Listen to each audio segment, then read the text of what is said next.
I remember the exact moment I heard it. Not the call itself, but the sound of Dr. Reyes dropping the phone on the nurse's station counter, the plastic clacking against the linoleum, followed by a silence that felt wrong. It was 7:43 in the morning on a Thursday in late October. I had been working on the pediatric ward for 11 years, and I had learned to read the silences in that building the way sailors read the sky, with a specific kind of dread reserved for things that haven't happened yet. Reyes looked up at me, and I saw something in her face I had only seen once before, the day a structural alarm had gone off in the East Wing. It wasn't panic. It was the particular stillness of someone trying to decide how much to say. She told me the zoo had called the front desk. One of their gorillas had gotten out sometime before 6 in the morning. They believed it had followed the river trail. They believed it might be heading our way. I didn't move for a moment. I stood there holding a tray of morning medications, the little plastic cups rattling faintly between my fingers,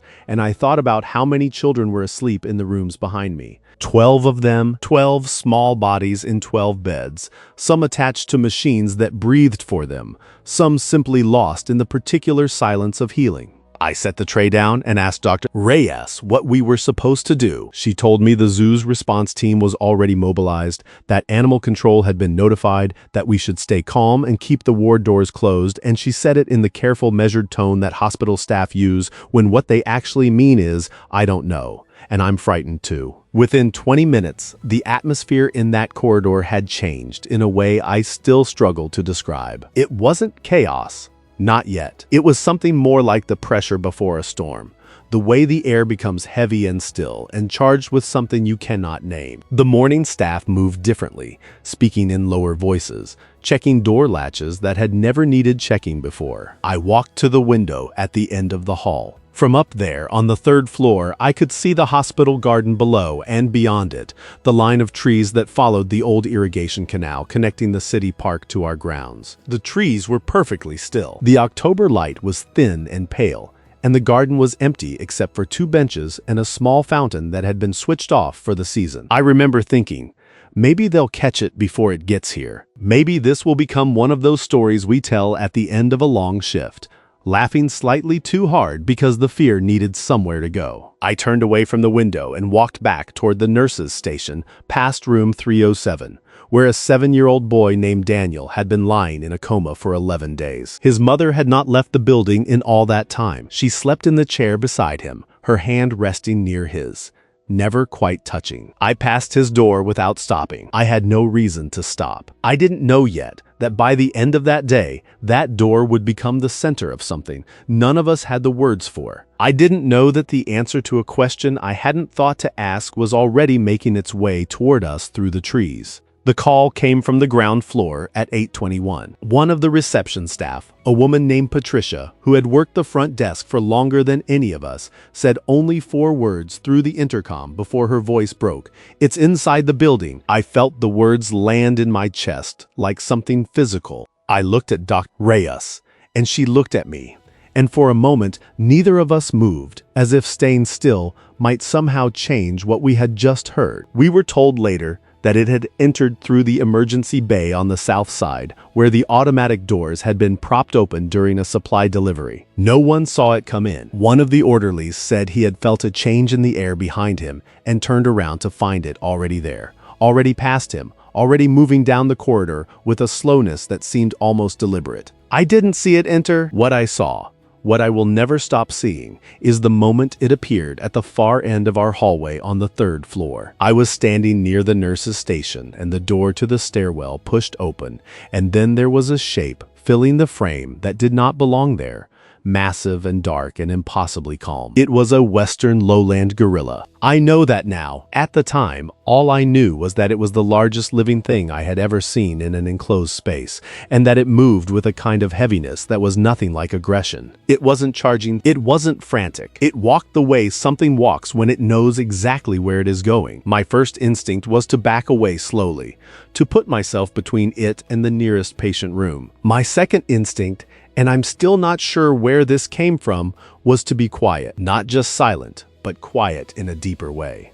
The way you become quiet when you understand that you are in the presence of something that operates outside the rules you thought applied. Several of the staff had already moved to the far end of the corridor. I heard someone behind me whispering urgently into a radio. The gorilla did not react to any of it. Its eyes, dark and deep and carrying something I can only describe as weight, moved slowly along the hallway, passing over each door, each number, each small nameplate. And then it stopped. It stopped in front of room 307. It stood there for a moment, its broad chest rising and falling with slow, even breaths, and then it lowered itself to the floor in front of that door, with a movement so unhurried, so settled, that it reminded me of nothing so much as a person sitting down to keep watch. I stood perhaps 8 meters away, my back against the wall, my hands pressed flat against the cold paint behind me. I could hear my own heartbeat. I could hear the soft, rhythmic beeping of monitors behind closed doors,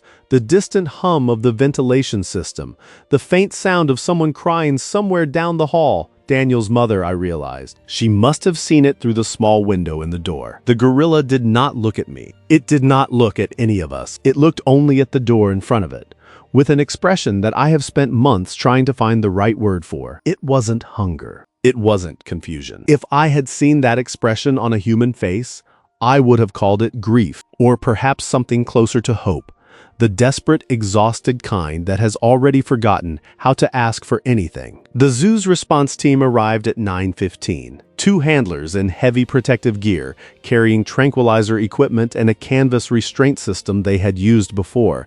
They told us, in situations far more volatile than this. They took one look at the gorilla sitting motionless in front of that door and went quiet in a way that told me they had not been expecting what they found. The lead handler, a man named Tomas with 20 years of experience working with great apes, crouched at the end of the corridor and observed the animal for a long time without speaking. When he finally stood up and walked back toward us, I asked him what he thought. He said, "It's not agitated. It's not in distress. It's just waiting." He said that last word slowly, as if he was testing it, as if he wasn't sure it was the right one, but couldn't find a better. They tried everything over the course of the next 2 hours. They used calming vocalizations. They placed food at a careful distance down the hallway, a trail of fruit meant to coax it away from the door. The gorilla glanced at the offering once and looked away, uninterested, as though it had more important things to attend to than eating. Animal control arrived at 10:40. There was a brief, tense discussion about administering a sedative dart. Brief, because the medical staff immediately raised the concern that a tranquilized animal of that size, collapsing in an enclosed corridor lined with patient rooms, presented its own category of danger. The idea was set aside. We waited instead. I found myself returning to the same spot near the wall, unable to leave for long, unable to fully explain why. There was something about watching the gorilla that held me in a way I couldn't reason through. Its breathing was slow and steady, visible in the rise and fall of its enormous shoulders. Every so often it would tilt its head slightly, as if listening to something none of us could hear, a frequency below the range of our instruments, below the range of our understanding. Daniel's mother had been asked to step back from the door. She stood in the hallway now, a few meters to the side, wrapped in a hospital blanket that someone had brought her. She was not crying anymore. She was watching the gorilla with an expression I had never seen on a family member before. Not terror, not confusion, but something raw and open that I can only call surrender. As if she had run out of ways to fight and had decided, for the first time in 11 days, to simply trust. The hours accumulated. 11 o'clock came and went. Then 1 in the afternoon. The ward had been largely evacuated of non-essential staff, but a small group of us remained unable, somehow, to walk away from whatever was happening in that corridor. We spoke very little. When we did, our voices were soft, almost reverent, the way voices get in places where something larger than ordinary life seems to be present. At 2:30, one of the younger nurses asked me quietly if I thought the gorilla understood something we didn't. I didn't answer right away. I stood there watching the animal's dark eyes fixed on that door, steady and unwavering, and I thought about all the things medicine had taught me to measure and all the things it had taught me I could not. I told her I didn't know, but even as I said it,